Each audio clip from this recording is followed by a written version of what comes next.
c'est une surprise. Il y a des surprises aujourd'hui comme ça.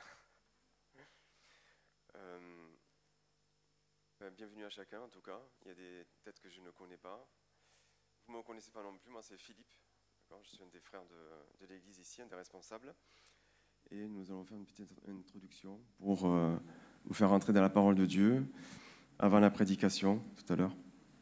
On va prier pour ça. Seigneur, nous pensons à la séparation avec nos frères et sœurs qui sont dans la Drôme pour ce camp de vacances et de communion aussi. On te demande de les bénir encore, de prendre soin d'eux et de prendre soin de nous aussi. Seigneur Jésus, nous avons besoin de ta parole, nous avons besoin de toi. Et si nous nous réunissons ici, c'est parce qu'on attend ton retour, Seigneur.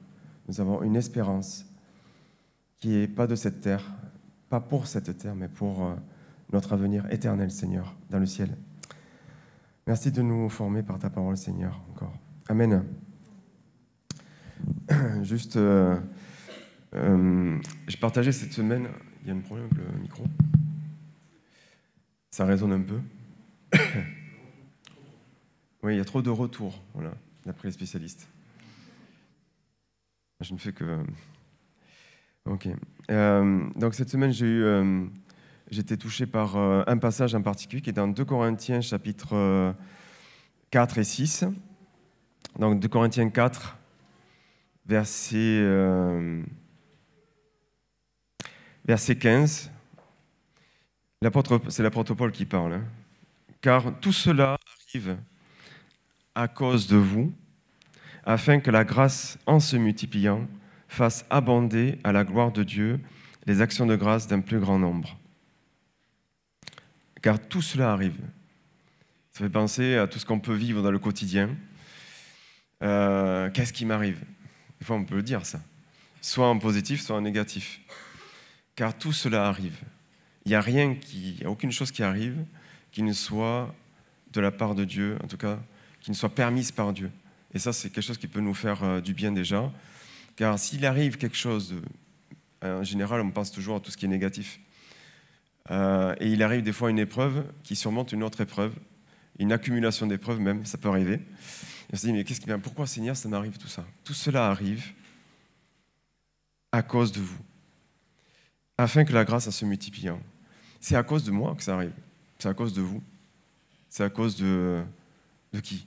C'est pas pour dire que nous sommes coupables de quoi que ce soit. S'il arrive quelque chose de bien ou de mal, ça peut être qu'à cause de moi. Permis par Dieu. Comme pour Job, Job est tombé dans une épreuve terrible. On le lit dans Job chapitre 1. Ce croyant, il y a plusieurs millénaires, a vécu par la foi des épreuves terribles. Il n'y a pas plus terrible que de perdre ses enfants, sa famille, enfin, tous les biens, la santé en plus, hein, comme on dit chaque année, pourvu que la santé, c'est ce dont on tient le plus en général, qui nous touche le plus, mais il a perdu tout ça d'un coup. Et c'est vrai que les surprises arrivent. Il y a des choses qui nous surprennent, ce sont les épreuves de la vie. Est-ce qu'on est préparé à ça ? Mais en tout cas, si nous sommes là, c'est que nous aussi, nous regardons en levant la tête vers le ciel, parce que nous croyons que Dieu est vivant, qu'il est au ciel, et qu'il est maître de tout, et que nous aussi, nous savons aussi regarder vers le bas. Si nous lisons, nous inclinons nos regards vers quoi ? Vers la parole de Dieu. C'est ça notre privilège, c'est de nous appuyer sur la parole de Dieu. Et c'est pour ça que nous sommes là. Et souvent, on réalise qu'on n'est pas grand-chose, qu'on est vite déstabilisé par quelques événements qui puissent arriver.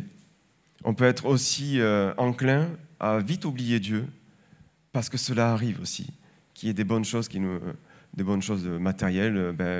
Mon salaire a augmenté, je ne suis plus dans la privation. Et voilà, ça m'arrive aussi. Mais toutes ces choses arrivent, pourquoi ? Là, c'était dans le contexte d'épreuve, bien sûr, afin que la grâce, en se multipliant, fasse abonder à la gloire de Dieu des actions de grâce. Vous savez que si on réagit par la foi, lorsque cela nous arrive, eh bien, il va y avoir des actions de grâce qui seront produites. Pourquoi ?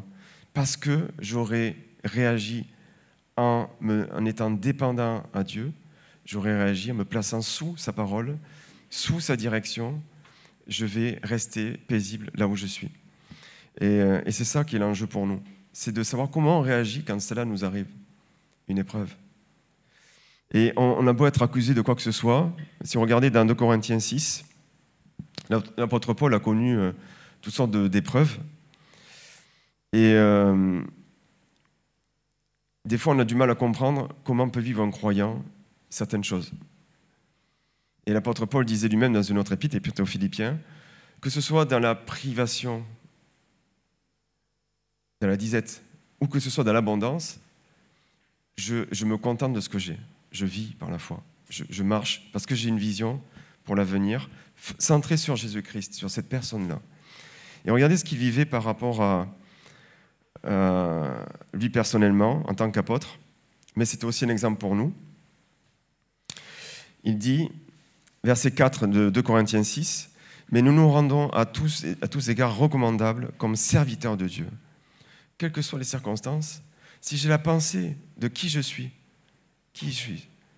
je suis un sauveur, je suis sauvé par grâce, mais je suis aussi maintenant, par la grâce de Dieu, un serviteur de Dieu. Je suis un serviteur de Dieu, c'est pas n'importe quoi.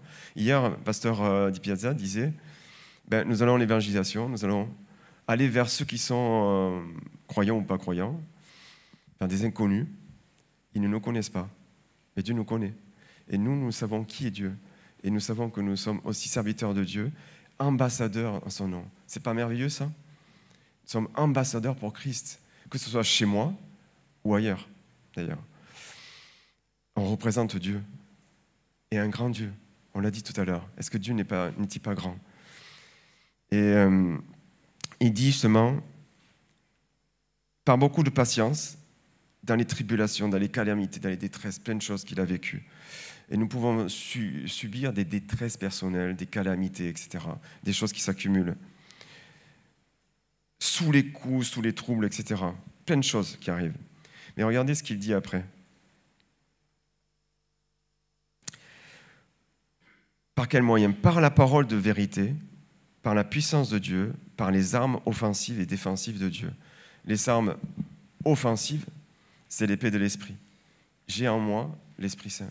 Je suis outillé, je suis prêt à vivre les choses parce que je peux avoir quelque chose qui est pour attaquer. Attaquer quoi? Mes mauvaises pensées, les pensées qui viennent de l'ennemi. Dire « Ah, mais c'est nul, tu as échoué », enfin, voilà. Des trucs comme ça où tu as fait une grosse bêtise, voilà. C'est bien de toi, ça. Ça ne peut venir que de toi. Si ça t'arrive, non, il n'y a aucune condamnation pour ceux qui sont en Jésus-Christ. J'ai été outillé et je me souviens des versets bibliques. Et j'ai une arme défensive aussi. Vous savez, le bouclier de la foi. Et il est fondé non pas sur mes opinions, mais toujours sur les opinions de la parole de Dieu. Ce n'est pas quelque chose qui est subjectif, c'est objectif. Et même rationnel. Parce que je me base sur un écrit qui a été fondé, qui a une histoire, qui a fait ses preuves dans tous les pays du monde entier et dans tous les serviteurs. Il est dit, souvenez-vous de vos conducteurs qui vous ont précédés et imitez leur foi. Et regardez ce qu'il a vécu, rapidement pour terminer.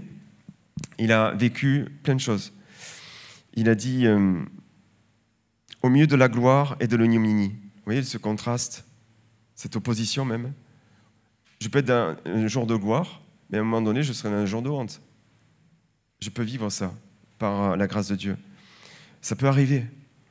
De la bonne réputation comme de la mauvaise réputation. Ah, mais oui, mais toi, tu étais... je te connais, toi. Ça fait longtemps que je ne t'ai pas vu, mais oui, je me souviens de toi. Qu'est-ce que tu passais ton temps, mais quel paresseux tu étais.